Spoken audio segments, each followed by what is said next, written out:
What is up, everyone? This is Motorola, and today I'm going to show you how to fix the ChatGPT error. Something went wrong while generating the response, so let's get right into this. So this is an error that comes up basically that when you're trying to generate a specific response, image, or whatever it may be, and this error pops up, there's a few ways to fix this. First thing that I always recommend is just closing out of your browser and try and get it in incognito, whatever, using Chrome, Edge, whatever, and see if that essentially works or makes this issue go away.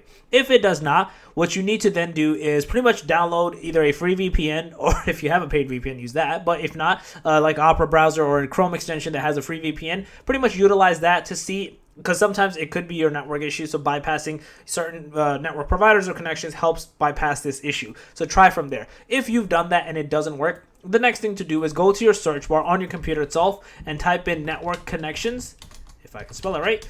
And in here, you're going to see this pop up where it looks like 4 computer screens. In here, you want to right click into Ethernet or Wi-Fi, whatever you're connected into. I'm connected via Ethernet, and then go to properties.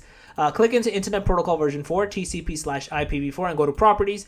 In here, change it from use the DNS server address automatically to use the following DNS server addresses, and change it to 1.1.1.1 and alternate to 1.0.0.1. Press OK, pretty much restart your computer, try again, and you should be good to go, and you should not have this error persist any longer. So yeah, that's basically it. If you guys have a video, please thumbs up. Go to the channel, make sure to subscribe, click that notification bell. And on that, Motorola's out. Peace.